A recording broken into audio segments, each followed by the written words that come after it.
अभी तक में हम लोग एक्सरसाइज 2A का बहुत सारा क्वेश्चन बनाए। उसमें से हम लोग देखे कि बहुत अलग अलग तरह का क्वेश्चन दिया हुआ था, और ये जो क्वेश्चन दिया हुआ है इसको भी हम लोग पहले बना चुके थे, जिसमें ए और बी का वैल्यू एकदम सेम टू सेम क्वेश्चन था।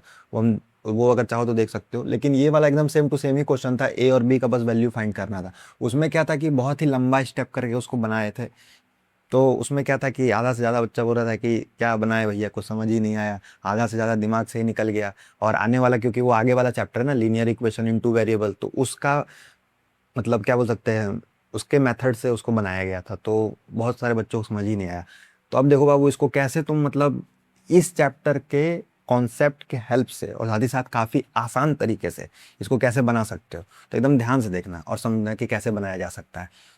तो सबसे पहले तो जो काम रहता है, ये जो हमको इक्वेशन दे दिया है इसको तो सबसे पहले यहाँ पे लिख लेना है। ठीक है, तो सबसे पहला काम क्या है, इक्वेशन को लिखना। तो सबसे पहले इक्वेशन को लिख लेते हैं। इक्वेशन हमको कितना दे दिया है, ए एक्स स्क्वायर प्लस में 7x प्लस में b इक्वल टू 0, ये इक्वेशन दे दिया। इक्वेशन जैसे ही दे दे, सबसे पहला काम क्या है, ए का वैल्यू निकालना। ए का वैल्यू निकालना, तो यहाँ पर ए का वैल्यू तो क्या दे दिया है बाबू, ए ही दे दिया है। और यहाँ पर उसके बाद बी का वैल्यू कितना दे दिया है, 7 दे दिया है। सी का वैल्यू कितना दे दिया है, बी दे दिया है। अब ए बी सी हमको तीनों का वैल्यू मिल गया, ए बी सी तीनों का वैल्यू मिल गया। अब यहाँ पर क्या करेंगे, अब उसके बाद फिर हमको क्या पता है कि ये तो हमको मिल गया। अब उसके बाद हम लोग क्या करते थे कि अल्फा प्लस बीटा का value b minus b by a alpha into, जब भी मिल, तो जैसे ही इक्वेशन मिले ये दो काम तो पहले करके रख लेना है। अगर ए बी सी दिया हुआ है तो वो निकाल लेना है, और alpha plus beta alpha into beta निकाल लेना है। तो अल्फा प्लस बीटा यहाँ पर कितना आ जाता है, हर बार एक ही चीज़ है, alpha plus beta is equals to minus b by में ए, इतना आ जाता है। माइनस बी मेरा कितना दे, मतलब बी कितना दे दिया है 7, और हमको ए कितना दे दिया है, ए दे दिया है हमको, ए तो ए ही दिया हुआ है, और -7। ठीक है, इतना दिया हुआ है।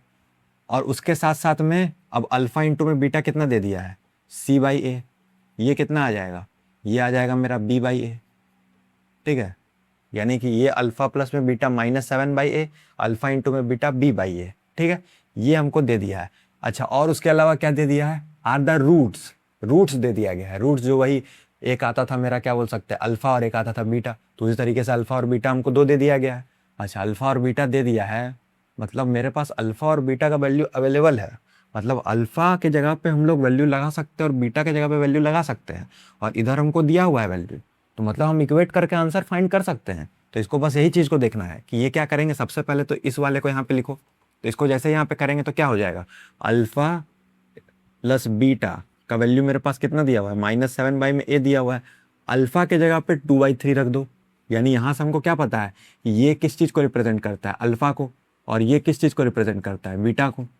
किस चीज़ को, बीटा को। तो अल्फा और बीटा हमको दे दिया, तो अल्फा हम क्या करेंगे, यहाँ पर लिख देंगे, अल्फा कितना है 2/3, अल्फा कितना है 2/3, बीटा कितना है -3 प्लस बी, तो मतलब -3 हो जाएगा। और ये कितना दे दिया है, -7 में ए दे दिया है। ठीक है, तो अब अगर इसको इससे यहाँ पे मल्टीप्लाई करते हैं, अगर इसको इससे यहाँ पे मल्टीप्लाई करते हैं तो मेरा कितना आ जाएगा, 2 माइनस में 3 इंटू 3 9 हो जाता है, कुछ नहीं है नीचे तो क्या है 1 है, तो एलसीएम कितना आ जाएगा 3 आ जाएगा। एलसीएम कितना आ जाएगा 3 आ जाएगा, और 3 का ऊपर में 1 के टेबल में 3 3 बार में, तो ऊपर 3 से मल्टीप्लाई कर देते हैं।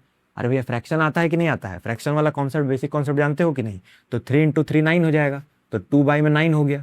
ठीक है, 2 माइनस में 9 हो गया। अब यहाँ पर कितना दिया हुआ है, ये -7/a के इक्वल में दिया हुआ है, मतलब कि ये 2 माइनस में 9 मेरा कितना आ जाएगा, -7 आ जाएगा कहीं ना कहीं, तो ये -7/3 आ गया, और इधर कितना आ जाएगा, -7/a आ गया। -7/3 -7/a, इस -7 से इस -7 को काट दिए, यानी कि a इक्वल टू मेरा कितना निकल करके आ गया, 3 निकल करके आ गया। यानी कि इस पूरे के पूरे इक्वेशन से मेरा क्या आंसर निकला, इस पूरे के पूरे इक्वेशन से, इसको यहाँ लिख देते हैं, इस पूरे के पूरे इक्वेशन से मेरा आंसर क्या निकला, a इक्वल टू 3। अरे सिंपल, a इक्वल टू 3 आ रहा है ना। जैसे मान लो कि 1 बाई इधर क्या है 3 है, और इधर कितना है 1/a है, तो इस वाले को यहाँ भेजेंगे, इस वाले को यहाँ भेजेंगे, तो a/3 आ जाएगा ना मेरा। अरे समझ रहे हो कि नहीं, इस वाले को यहाँ भेज दिए, इस वाले को यहाँ भेज दिए, यानी ए का पार्ट ऊपर होकर के मल्टीप्लाई, इधर क्रॉस मल्टीप्लाई होता है ना, तो ए इधर चला जाएगा, 3 इधर चला जाएगा, तो इक्वल टू 3 आ गया। बोलो समझ गए बात को, तो यानी मेरा ए इक्वल टू कितना आ गया है, 3 आ गया है। अच्छा, अब उसके बाद हम लोग बी का वैल्यू फाइंड करते हैं, तो बी का वैल्यू निकालने के लिए क्या करेंगे, इधर देखो ध्यान से। तो अब इस वाले जो अल्फा प्लस अल्फा इंटू में बीटा है, इसको यहाँ लेकर के आ जाओ, अल्फा इंटू बीटा यहाँ लिख देते हैं।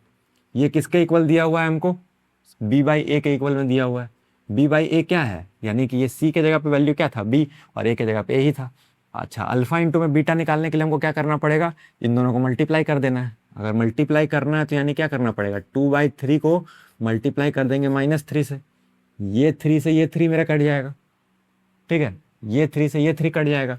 और बी और ए का वैल्यू तो अभी हम लोग निकाले, अरे ए का वैल्यू तो अभी निकाले, 3 आ रहा है मेरा, तो ए यहाँ पे 3 हो जाएगा, ठीक है, ए 3 हो जाएगा, और इसका यहाँ पे क्या आ जाएगा, माइनस ही है, यानी यहाँ पे लिख भी देते हैं, ए कितना है मेरे पास, 3 आया, अभी हम लोग निकाले थोड़ा देर पहले, ठीक है।